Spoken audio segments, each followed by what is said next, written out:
Kaixo guztioi, ongi etorri bideo berri honetara. Ikus dezakezuen bezala, bideo honetan egin dudan etxe baten prozesua ekartzen dizuet.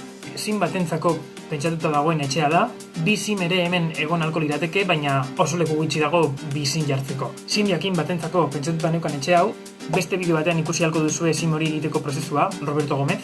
Etxe hau egiteko sim hau hartu nuen oinarri. Hasiera batean, orain ikus dezakezuen forma eman nion etxeari, gustatu zitzaidalako, baina azkenean hemen dagoen sarrera kendu nuen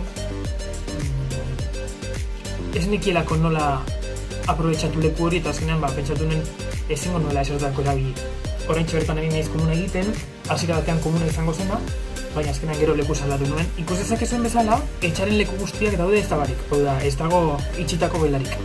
Itxita dagoen gela bakarra da komuna. Ez duelako komuna irekita utziko. Ni behintzat ez nintzateke horrelako etxe batera bizitera joango.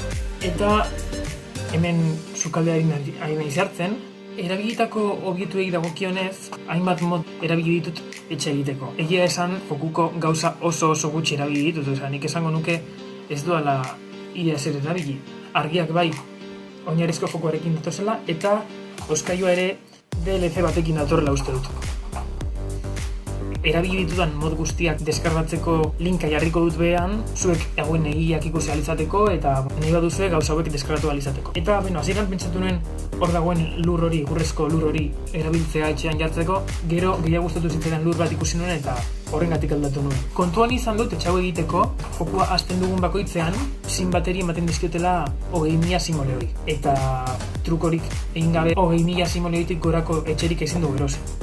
Orduan, hori etxeak gutxi gora bera balio du 17.000 edo 18.000 simoleoi, 17.000 eta piku balio duela. Eta oso konplexua ez bada ere, behintzat badauzka etxe batean bizitzeko oinarrizko gauzak.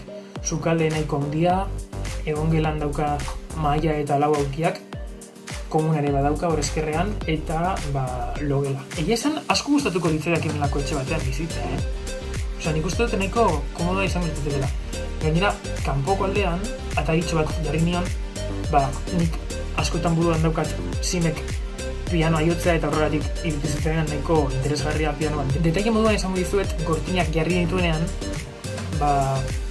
gortina horiek ez dira bat ere opakoak, nahiko zehar argiak dira. Horregatik, gortina bakoitzaren gainean, beste gortina bat jarri nuen, hori opakoago bihurtzeko.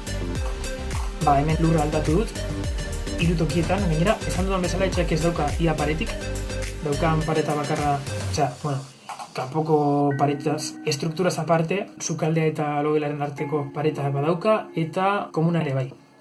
Espero dut asko gustatu izan da bideo hau, eskerrik asko bideoa ikusi izanagatik, eta hurrengo bideoan ikusiko dugu elkar. Eman like bideo gustatu bazaizue, besterik gabe, agur!